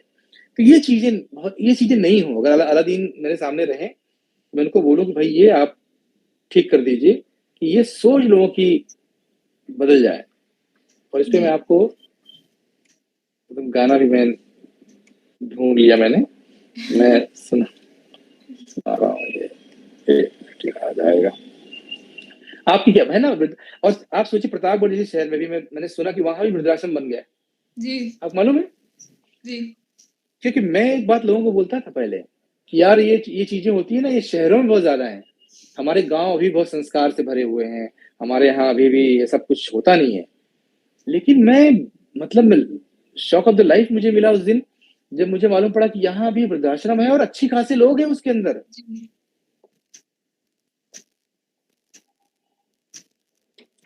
तो ये देखिए ये लाइन है,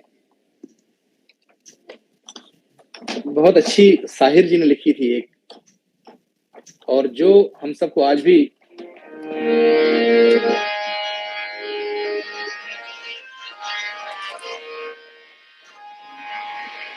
इन काली सदियों के सर से जब रात का चल ढलकेगा, जब दुख के बादल पिघलेंगे, जब सुख का सागर झलकेगा, जब अंबर झूम के नाचेगा, जब धरती नगमे गाएगी, वो सुबह कभी तो आएगी, वो सुबह कभी तो आएगी, वो सुबह कभी तो आएगी, वो सुबह कभी तो आएगी। वही बात है ना कि कब जिस सुबह की खातिर जुग जुग से हम सब मर मर के जीते हैं, जिस सुबह के अमृत की धुन में हम जहर के प्याले पीते हैं, इन भूखी प्यासी रूहों पर एक दिन तो करम फरमाएगी, वो सुबह कभी तो आएगी, वो सुबह कभी तो आएगी, वो सुबह कभी तो आएगी, वो सुबह कभी तो आएगी। वो सुबह ज़रूर आएगी। जी, बिल्कुल। उम्मीदें हमारी बिल्कुल जवान हैं और ईश्वर पे विश्वास है कि जी, वो सोच बदलेगी लोगों की, माता-पिता को लेके, बच्चों को लेकर के और सिर्फ़ अपना-अपना हाँ, कितना ले लें, कितना दबा लें, इस सोच से। जी, आपको मालूम है, आदमी अपने जीवन में जितना कमाता है, मतलब मैं लोगों की सुनी हुई बातों से और अनुभव देख कर के बता रहा हूँ। Whatever you earn in your life, आप मुश्किल से उसका 10 से 20% खर्च कर पाते हैं अपने जीवन में। जी, ये बहुत बड़ा सत्य है। जी, लेकिन मैंने देखा हूँ कि ऐसा है कि कितना ये उस चक्कर में जीते ही नहीं लोग, इकट्ठा करना चाहते हैं। इकट्ठा करना जी, चाहते हैं। तो कितनी ये पता नहीं कब समझ में आएगी बात, लेकिन वो गाने में था ना, वो सुबह कभी तो आएगी, वो सुबह बिल्कुल, कभी तो आएगी कि जब वो समझ में आएगी बात। जैसे एक जी, बात एक छोटी-सी कहानी है इस पे। एक राजा ने एक बार अनाउंस किया कि मेरे राज्य में जो कोई भी आएगा और वो जितनी भूमि दौड़ के पार कर जाएगा, यहाँ से जहाँ से स्टार्ट पॉइंट है वहां से लेके और लास्ट जितना दौड़ जाएगा वो उसकी हो जाएगी, मैं उसको दे दूंगा। कितने लोग आए और वही जो हमारी लालच, हमारी ग्रीड हमारी होती है कि जितने आए सबको लगा, यानी जो थक गए मरने फिर भी लगा रहे 4 कदम और दौड़ जाऊं, और उसको शर्त ये थी कि जितनी भूमि तक आप जाएंगे वहां से लौट के वापस भी आना है आपको। और हम भूल जाते हैं जिंदगी में कि हमको वापस भी जाना है। तो सब लोग मर गए, यानी भागते गए। उनको लगा करिए अभी अगर मैंने 1 किलोमीटर जमीन दौड़ ली थी, इतना मेरा हो गया, और दौड़ जाओ। उनको था नहीं कि वापस लौट जाओ बाबा, इतनी तो मिल जाए मुझे। जी, ये हमारे जीवन के साथ जुड़ा हुआ है कि हम सब जीवन की रेस में इतना भागते रहते हैं, वापस लौटने का समय नहीं मिलता कि जो कमाया है उसका उपयोग तो कर लो, जी, भूल जाते हैं कि वापस भी आना है। वापस भी आना है। और ऐसे जी, हा कर निकल गए और पता लगा बाद में वो चीजें फिर बेकार हो रही हैं। है ना अपने यहाँ कहावत की, जी, पूत कपूत तो का धन संचय और पूत सपूत तो का धन संचय। तो पता लगा कई सारे लोगों की कोठियां उनके बच्चे शराब पीने में बेच दे रहे हैं और पिताजी जी, जिंदगी भर बेचारे बनाते रह गए, ईंट पे ईंट, ईंट पे ईंट, ईंट पे ईंट। ये अलग बात है, सॉरी, मतलब मैं प्रवचन प्रवचन नहीं दे रहा हूँ, लेकिन जी, मेरे बिल्कुल, बिल्कुल मेरे जी, मन की बात है। जी। अ, सर हमारे जीवन में बहुत सारी ऐसी घटनाएँ होती हैं जहाँ पे हमको लगता है कि ये गलत डिसीज़न लिया या ये चीज़ कर देना चाहिए था। तो आपकी लाइफ़ में कौन-सी ऐसी चीज़ है जो आपको लगता है कि अगर मुझे रीटेक मिलता तो मैं ये चीज़ चेंज कर देता? अ, मैं मुझे जो एक चीज लगती है कि मैं अगर मुझे मौका मिलता तो मैं बचपन से और संगीत सीखता। जी। हालांकि उसमें मेरा जोर नहीं था। हम लालगंज में थे, वहाँ कोई समय संगीत सीखने के नाम पे खाली हम लोग गाने सीखते थे। तो वो एक है, अदरवाइज मुझे कुछ ऐसा कोई रिग्रेट नहीं है। मैं बहुत थैंकफुल हूँ ईश्वर का, और मैं रोज उनको धन्यवाद देता हूँ कि उन्होंने जो मुझे दिया है बहुत दिया है, और इतना दिया है कि उतना मैं डिजर्व भी नहीं करता हूँ जितना दिया है मुझे उन्होंने, ऐसा मैं महसूस करता हूँ। तो मेरे मन में कहीं से कोई कुछ भी ऐसा नहीं है कि अ, कहीं कुछ कमी रह गई है, क्योंकि जो दिया है, जो हो रहा है वो बहुत अच्छा हुआ, जो हुआ वो अच्छा हुआ, जो हो रहा है अच्छा हो रहा है, और जो जी, होगा वही बहुत अच्छा होगा। और जी, मेरी लाइफ की वैसे फिलॉसफी रही है। अगर मैं आइडल में जब आउट हुआ था, इंडियन आइडल में, तो मैंने वहां उस समय था कि हमको कुछ लिखना पड़ता था, एक मैसेज लोगों के लिए क्या देना। जैसे आपने कहा कि क्या आप संदेश देना चाहेंगे या कुछ कहना चाहेंगे, तो मैंने प्लान नहीं किया था क्योंकि मुझे था नहीं कि मैं आउट होऊंगा। लेकिन जब मैं एलिमिनेट हुआ तो मैंने फिर एक तुरंत दिमाग में लाइन आई, और जो मेरी लाइफ फिलोसफी भी है कि कर्मण्येवाधिकारस्ते मां फलेषु कदाचन। तो मैं उस पर बिलीव करता हूँ जी, कि जो हमारे हाथ में है आप करते जाइए। तो मैं वही करता, इसलिए कुछ कोई उसमें क्या मिला क्या नहीं मिला ऐसा कोई सवाल ही नहीं है।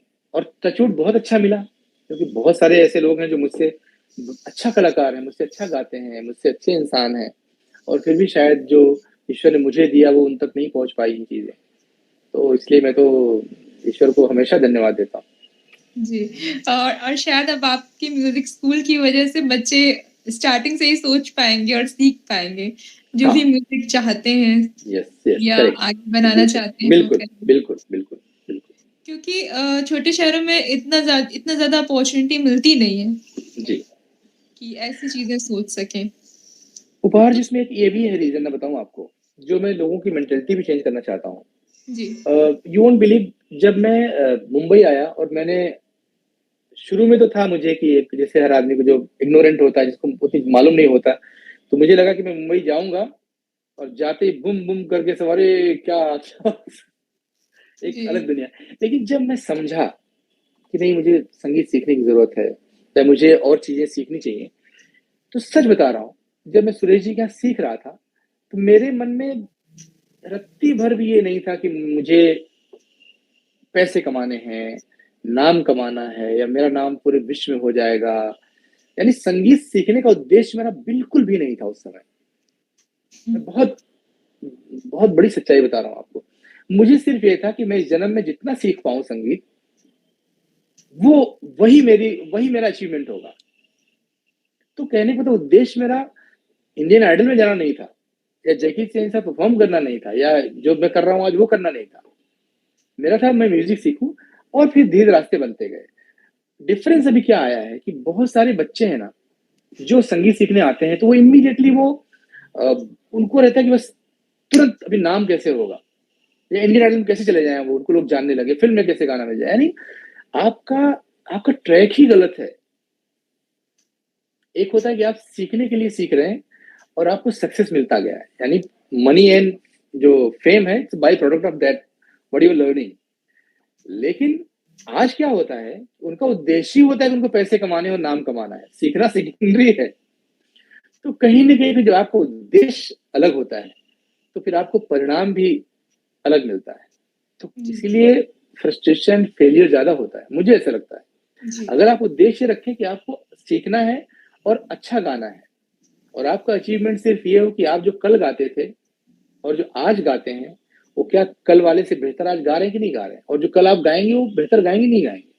ये अचीवमेंट अगर आपका होगा, या जो भी आप पढ़ रहे हैं, अगर आप स्टूडेंट्स कोई है, जितने स्टूडेंट्स हमारे हैं, अगर उनका ये उद्देश्य हो कि वो जो सीखा उन्होंने, या उनका जो भी नॉलेज है सब्जेक्ट को लेकर के, वो कल से बेहतर है कि नहीं है। अगर दिमाग में सिर्फ़ ये रखें कि नहीं मुझे आईएएस बनना है, यही वो पोस्ट ध्यान रखेंगे, तो पोस्ट इंस्पिरेशन हो सकती है, लेकिन वो पोस्ट आपका रास्ता नहीं है। जी। तो रास्ता आपका यही है। तो यही है कि आजकल जो मैं एक प्रॉब्लम देखता हूँ, ये बहुत बड़ी है कि बच्चों को धैर्य नहीं है और पेरेंट्स भी उनको लेके आते हैं। जी। हमसे बोलते सर ये कितने साल में आइडल में जा पाएगा? अरे कितने साल, या कितने साल संगीत सीख लेगा सर ये? कितने साल में सीख लेगा? अरे मैंने कहा संगीत तो अभी लता जी बोलती उनको नहीं आता, या भीमसेन जोशी जी बोलते थे कि उनको नहीं आता। एक तो जन्म भी कम है, लेकिन ये भावना समझते नहीं है लोग। उनको लगता है कि 1-2 साल में सर सीख लेगा संगीत।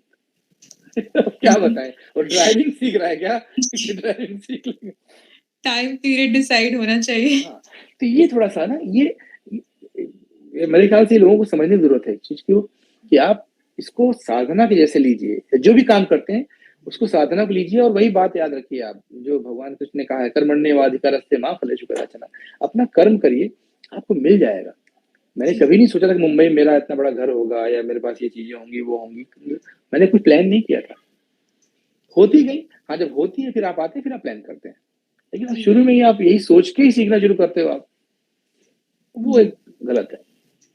सर एक चीज़ जैसे कि आपने बताया कि जैसे हमने पूछा था जैकी चैन जी के साथ आपने परफ़ॉर्म किया था और हमें ये भी पता चला कि आप चाइनीज़ लैंग्वेज में भी गाना गाते हैं और जी, वहाँ पे बहुत सारे शोज़ आपने किए हैं चाइना में। जी, तो जी, वो जी। कैसा अनुभव था? और ये भी देखिए बताऊँ आपको, समय मेरा बहुत ज़्यादा तो नहीं हो गया, मैंने बहुत समय तो नहीं ले लिया, नहीं, नहीं, बिल्कुल। टाइम है ना? जी, तो जी। क्योंकि बहुत अच्छी-सी एक एक इंस्पिरेशन वाली घटना है जो मैं बताना चाहता हूँ मैं, कि चाइना का जब शो हुआ शुरू, तब मेरा पहला वर्ल्ड मतलब पहला टूर था मेरा अब्रॉड का, मैं विदेश में कभी गया नहीं था। और उसके पहले मैंने शोज़ भी बहुत ज़्यादा नहीं किए थे। मैं ट्यूशन लेता था, सुरेश जी के यहाँ रहता था, और मैं संगीत की ट्यूशन पढ़ाया करता था। उस समय मुझे याद है कि मैं पर क्लास के ₹150 लिया करता था 1 घंटे के। और सेंटा क्रूज़ से बहुत दूर एक है, कफ परेड एरिया है जहाँ मेरी क्लास थी। मैं ट्रेन से जा रहा था एक बार, तो ट्रेन से जा रहा था और सेकंड क्लास में बहुत भीड़ होती है ट्रेन में। मतलब इतनी भीड़ होती है कि आप अगर हाथ आपने ऐसे पकड़ा हुआ है तो आप अपना हाथ नीचे भी नहीं कर पाते हैं, जो मेन अभी तो कोरोना काल चल रहा है वैसे। तो मुझे याद है कि घटना बताना चाहता हूँ मैं, कि मैं ट्यूशन लेने जा रहा था और मेरे पैर पे ना कुछ ऐसे गिरा, भीड़ बहुत थी, तो मुझे लगा किसी को सामान गिरा। कैसे-कैसे झुक के मैंने सामान उठाया, तो देखा तो वो एक नोटों का बंडल था, प्लास्टिक में। वो समझ कैसे प्लास्टिक का था तो समझ में आता है कि आपको कुछ नोट था। ये बात है 2002 के आसपास की या 2001 के आसपास की। और तो अब तो उस समय बताऊँ, उस मेरे मन में ये नहीं आया कि, जबकि सोचो आप, वो बहुत पैसे थे, वो इतना मोटा लग रहा था मुझे, तो बहुत पैसे थे कि मैं ये लालच, अगर मैं चाहता तो उसको मैं जेब में रखता, किसी को पता भी नहीं चलता। भीड़ में ना किसी ने पूछा, लेकिन अब पता नहीं है, अब ईश्वर की ऐसी है कि मेरे मन में एक कॉन्सेप्ट ये भी है कि जिंदगी में जितना ईश्वर ने लिखा है ना आपको, अगर मेरे किस्मत 500 करोड़ रुपए कमाने लिखे हैं, तो जी। 500 करोड़ आएंगे मेरे पास। वो कहाँ से आएंगे, वो रास्ता मैं चूज कर सकता हूँ, बट आएंगे जरूर। तो मैं, चिंता मेरे सामने थी कि मैं कैसे बुलाऊं, अभी बोलूंगा पैसा गिरा तो सब बोलेंगे मेरे पैसे गिरे। तो मैंने उस समय कहा कि अरे किसी कुछ गिरा क्या, मैंने जोर से चिल्लाया कुछ गिरा क्या, तो खलबल हुआ कुछ देर। एक आदमी चिल्लाने लगा, नहीं मेरा पैसा गिर गया, पैसा गिर गया। तो जब पैसा नाम आया तो जो सब लोग ऐसे ऐसे खड़े थे, लोग ऐसे आगे करके ऐसे टर्न हो गए लोग, तो राउंड हो गया ऐसे, यानी मैं यहाँ हूँ और सब लोग ऐसे फेस करके, कि मेरे हाथ में बंडल दिख रहा है वो, और 5-5 सौ उससे हाईएस्ट नोट डिनोमिनेशन वो था। तो सब, अरे अब मैं तो चुप था, लेकिन बाकी लोग उसको पूछने लगे कितने पैसे थे, पक्का तुम्हारे पैसे हैं, उसने बोला नहीं, सब 47,500 रुपए थे। पर मुझे याद है कि वो ट्रेन में हमने गिने वो 47,500 रुपीज। तो वो मैंने उसको दिया, वो आदमी तो बिल्कुल रोने लगा और मुझे उसमें से निकाल के, भैया ये 500,000, मैंने कहा नहीं भैया मुझे नहीं चाहिए। तो उस मोमेंट पे मैं उतने लोगों के बीच में हीरो बन गया। हीरो बनना वो उद्देश्य नहीं था, मतलब कहना क्या चाह रहा हूँ कि लोग, अरे वाह क्या बात है, आजकल कौन करता है, ये है वो है, तो मुझसे कि आप क्या करते हैं, तो मैंने कहा मैं म्यूजिक, तो मैं सिंगर हूँ और म्यूजिक सिखाता हूँ। तो एक उसमें से एक आदमी था, राज उसका नाम है, उसने कहा कि रवि आप शोज भी करते हो, तो मैंने कहा हाँ मैं शो करता हूँ। बोला ठीक, अपना नंबर दे दो। तो मैंने, मोबाइल तो था नहीं मेरे पास उस समय, तो मैंने लैंडलाइन नंबर दिया सुरेश जी के यहाँ का। उसने कहा मैं कोई शो आएगा तो आपको बताऊंगा। तो चाइना शुरुआत बता रहा हूँ कैसे हुआ, 2-3 महीने हो गए इस बात को, मैं भूल भी गया। एक दिन मुझे मैसेज मिला कि तुम्हारे लिए कोई फोन आया था, और मैंने कॉल बैक किया तो उसने कहा कि रवि, वो आप ट्रेन में, आप पैसे जब मिले थे आपको, तो मैं राज हूँ, और आप एक शो है चाइना का, आप आओ ऑडिशन दे पाओगे। और मेरी एक और आदत है, मैं ना नहीं बोलता हूँ किसी चीज को। अगर मुझे कोई बोले कि आप ये कर पाओगे तो हाँ, जो मुझे, अगर वो अच्छा काम है तो बोला चाइनीज गा लोगे, मैंने कहा हाँ गा लो। और मैं ऑडिशन देने गया, तो ऑडिशन में बहुत सारे लोग आए हुए थे, और मुंबई में ऑडिशन था। तो अच्छा, मैं तो अब गांव से लालगंज का आया हुआ, तो वहां देख रहा हूँ तो आके इंग्लिश में बातें कर रहे हैं, ये कर रहे हैं, वो कर रहे हैं, और हाई फाई, और हम गांव के बच्चे जैसे कोने में। हमको लगा इसमें तो हमारा नहीं हो, क्योंकि बहुत स्मार्ट बच्चे थे सब, हमने कहा ये लोग शो करेंगे जाके। खैर, तो ऑडिशन मेरा भी हुआ, बट जो चाइनीज लोग लेने आए थे ऑडिशन, उनको मेरा गाना अच्छा लगा। तो फाइनली उन्होंने मुझे चूज किया और मुझे कहा कि 10 शो करने हैं आपको, और 15,000 रुपये मिलेंगे, 1,500 पर शो के हिसाब से। और वो पैसे तो इम्पोर्टेंट, मतलब शो बड़ा एक्साइटेड था, और कहा कि 2 गाने आपको गाने हैं, और एक लड़की थी उसको 4-5 गाने गाने थे, और एक गाना चाइनीज गाना था उसमें। तो चाइनीज तैयार किया। बट देखिए, जब मैं शो करने गया, और मैं एज ए सिंगर गया, उसमें 70 लोग गए थे उस शो में। धीरे धीरे मेरा गाना इतना अच्छा लगने लगा कि 10 शो थे तो 7-8 शो के बाद मैं 5 गाने गा रहा था, और वो लड़की एक गाना गा रही थी। मतलब मेरे गाने बढ़ते गए बढ़ते गए। और फिर उसने मुझसे कहा कि अभी ये कंपनी जो आप जिसके थ्रू आए हैं, इसका कॉन्ट्रैक्ट खत्म हो रहा है, तो क्या आप ऐसा ग्रुप ला पाएंगे इंडिया से, जिसको आप उसके लीडर रहिए, और 60-70 लोग रहेंगे उसमें डांसर। मैंने कहा मैं ना तो बोलता नहीं, मैंने कहा हाँ ला पाऊंगा, लेकिन आप उनसे पूछिए, मतलब वो मुझे लेके आए तो उनके साथ ये ना हो कि धोखा मैंने किया। बोला नहीं, इनका तो हो गया है अभी। और देखिए फिर वो शुरू हो गया, और फिर मैंने चाइना में मोर देन 90 शोज किए। और मैं, तो वहाँ एक गाना था मेरा, बहुत पसंद करते थे, और मेरे शोज में 99% चाइनीज आते थे, जी। और वो इंडियन राज कपूर के गाने, और ये गाने वो गाने, और उसमें चाइनीज गाना जो मैं बहुत गाता था वहां पे। 太阳下生命照一束发上来，花的雪落明亮，海沙一样的开。美丽小鸟一去无踪影，我的精神小鸟一样不回来。वो तो चिंग चिंग शाओ नो इयन बु कोइला ब्यारेला यो यो यो यो ब्यारेला यो यो ब्यारेला यो यो यो यो ब्यारेला यो यो। ये गाना था। और ये जब गाते थे तो इसका मैंने मीनिंग पूछा उससे और मैंने लिखा था ऐसे हिंदी में, थाई यंग शासन मिंग चाओ इशु है ना करके। और वो मेरा हिंदी करके जो हमारा प्रमोटर है वहां का, उसने सिखाया मुझे। तो इसका मीनिंग था कि जैसे बहुत अच्छी मीनिंग थी इस गाने की भी, कि जैसे एक बार पानी सूखता है तो बारिश में फिर से पानी भर जाता है, पत्ते गिरते हैं तो जब बाहर आती है फिर से पत्ते आ जाते हैं, लेकिन जीवन जो हमारा बीत जाता है वो दोबारा नहीं आता। तो आप जीवन को बहुत अच्छे से जी लो, बहुत प्यार से जी लो, वैसे मैसेज था। तो ये गाना, तो इसकी वजह से फिर मुझे बुलाया गया चाइना, जब अपना क्लोजिंग सेरेमनी थी एशियन गेम्स की, तो उन लोगों ने स्पेशली मुझे इनवाइट किया। लोग ये सोच रहे थे कि हाँ इतने बड़े बड़े सिंगर्स हैं इंडिया में, सोनू जी थे, सोनू निगम जी, शंकर महादेवन, शान, तो रवि त्रिपाठी को ही क्यों बुला रहे हैं। लेकिन वहां में काफी पॉपुलर, मुझे लावी बोलते थे, अर्रा नहीं बोल पाते थे चाइनीज, तो लावी के नाम से बहुत बहुत पॉपुलर भी हो गया था मैं। तो इस तरह से मेरा चाइना का शुरू हो गया और फिर मैंने बहुत सारे प्रोग्राम किए, बहुत चीजें की। राज कपूर साहब के बाद मैं मेरे ख्याल से मैक्सिमम नंबर ऑफ शोज किए मैंने, तो जी। इस तरह से।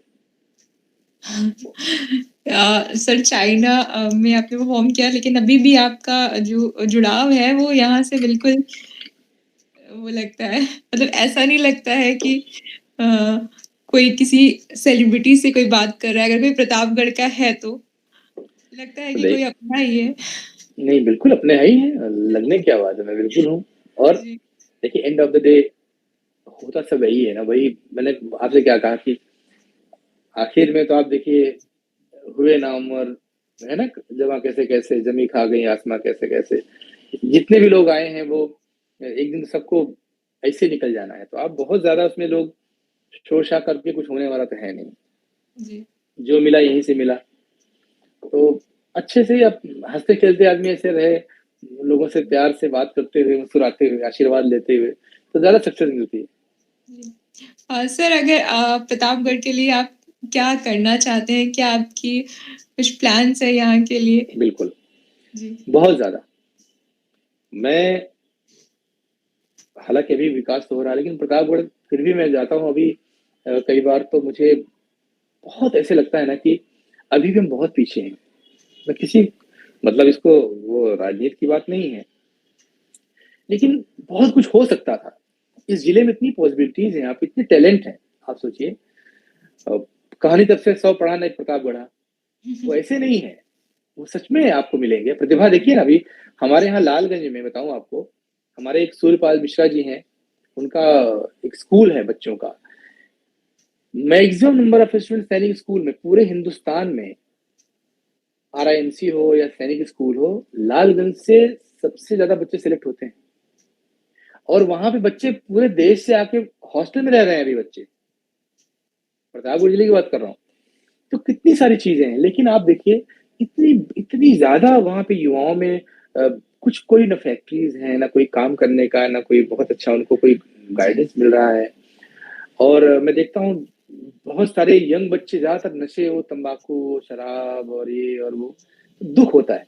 ये कब होता है ना, खाली दिमाग शैतान का घर, एक कहावत अपने पहले बिल्कुल। से कही गई है।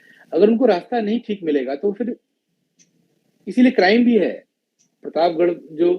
तो मेरे ख्याल से थोड़ा सा इस पे और ध्यान देना चाहिए जी। कि रोजगार के अवसर लोगों तक बहुत उपलब्ध कराने चाहिए।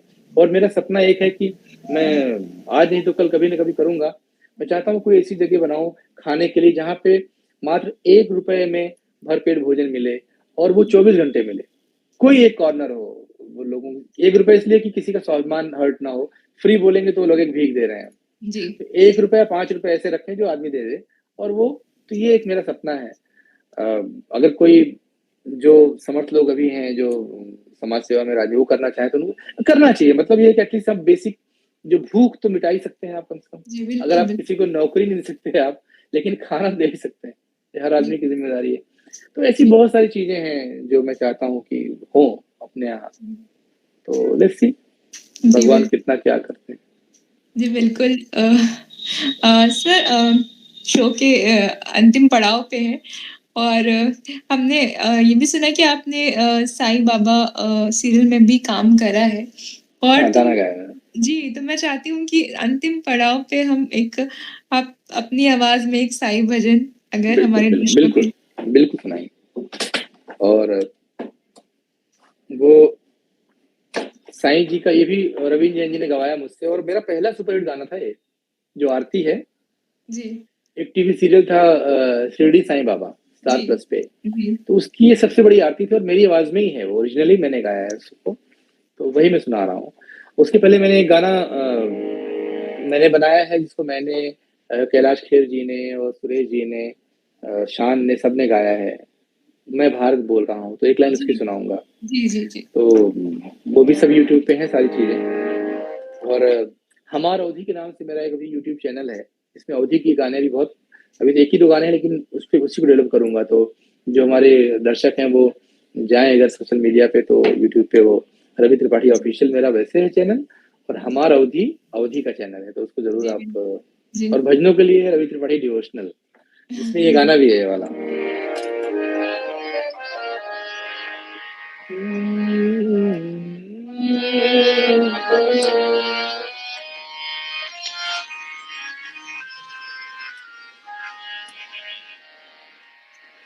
तो शिरडी साईं बाबा, जो भजन मेरा दादू ने गवाया मुझसे,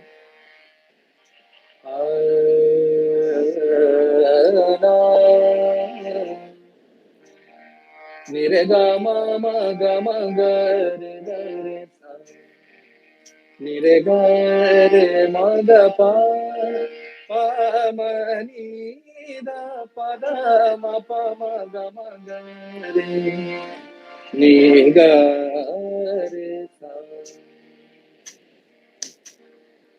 ओम जय साईं नाथ, जय साईं नाथ, आदिनांत तुम्हारा, तुम्हें श्रद्धा नमन हमारा।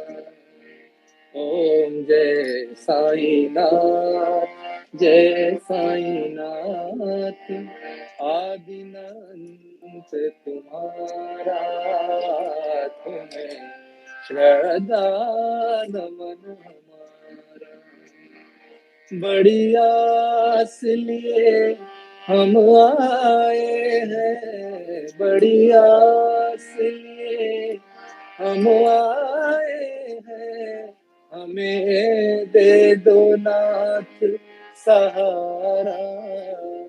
ओम जय साईं नाथ, जय साईं नाथ, आदिनांत तुम्हारा, तुम्हें श्रद्धा नमन हमारा।